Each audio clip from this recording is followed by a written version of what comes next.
They had yet to meet, though their father promised a meeting soon. John arrived as he was running through the arrows a third time. He was garbed in the deep purple robes of his position, which were emblazoned with the crowned stag of House Baratheon. "You want to practice with swords?" John said in greeting. "Can you spar yet?" Arthur asked as he loosed an arrow into the target. "The Maesters finally said that I may, though only for a short while. If I hurt at all I am to stop at once." John's tone was mocking, as if he had heard the same lecture more than once. Arthur turned to John with a smile. "Then gladly I will spar with you. Help me gather the arrows." "Yeah, then it will be sooner till I best you." Arthur set his bow against the arrow bin, laughing. "I'd like to see you try. You're probably slow after so many weeks without practice." "We'll see." So they both cleared the arrows from Arthur's target and lane, putting them away when they were finished. Arthur gave his bow to one of the quartermasters for safekeeping before they walked to the men who were training with swords. The Northmen were cheering when they arrived, watching two men in armor spar in the largest of the training rings. They found their way to Edric to watch the two in the ring. Both were good fighters, but their style was different than the Dornish way of fighting. "Who's in there?" John asked Edric. Their cousin shrugged.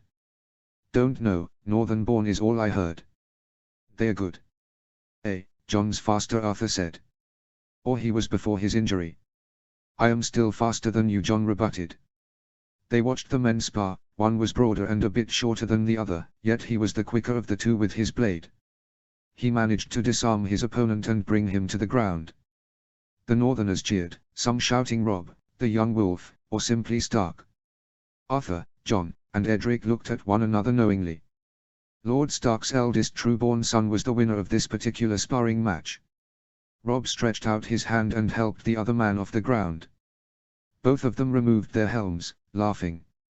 Robb's hair shone bright red in the morning sunlight. He smiled easily at his opponent. The other young man had thin black hair and bore a half-hearted grin. The crowds began to spread out again, returning to their sparring partners and trainers. John, however, walked toward their half-brother, with Arthur and Edric trailing him. "You fought well, Lord Robb," John announced when they were close enough to be heard. He smiled warmly, but his gaze remained assessing and puzzled. "Thank you. I do not believe that I have yet made your acquaintance." "No, we have not met. I am Jon Sand, and I serve the king in his personal guard. This is my brother Arthur, and our cousin Edric Dane, the Lord of Starfall." Robb Stark's smile faltered as John spoke. "Well met," he managed to breathe in reply. The dark-haired young man he had sparred with laughed loudly, earning a quick glare from Robb. "This is Theon Greyjoy, heir of the Iron Islands and ward of Lord Stark." Theon's smile thinned at the mention of the word ward. "Father has told me that you were badly wounded defending the king." "I was," John replied. "But I decided I wasn't ready to die." His words sparked light chuckles from them. "Now his grace plans to knight me and grant me lands for my efforts, so it seems living was worth the effort." "Indeed," Robb said with an uncomfortable laugh. "It is a pleasure to meet both of you. I have heard tales of your participation in the tourney for our father and in the battle against Tywin Lannister." "The tournament was fun," Arthur said. "And the battle was a trial. It was harder to see the aftermath and wait beside Jon's bed than it was to fight." Their brother's face grew grim. "I know that feeling. Tell me, how were Sansa and Arya when you last saw them?" Arthur spoke first. "They were well. They both seemed to like Blackhaven. Father said that they left from Sunspear recently and should arrive in a few weeks. Arya tried to ride back here on our way south, more than once," Edric added with a laugh. "That sounds like her," Robb said with a shake of his head. "How fares young Brandon?" Jon asked. "We heard that he had been thrown from a tower. He is alive. He cannot walk again, but the gods spared him," Robb replied, his expression distant. "He wanted to be a knight. He loved to climb the towers of Winterfell." "Has your maester made a wheelchair for him?" Jon asked. Robb shook his head, puzzled. "No, I have never seen such a thing." "Prince Doran uses one," Edric said. "His gout pains him too much, so he sits in a wheelchair." "I shall ask Prince Oberyn to discuss the matter with Lord Stark," Jon offered. "I am certain that one could be made to assist our brother." "Thank you," Robb replied quietly. "Well," Jon said,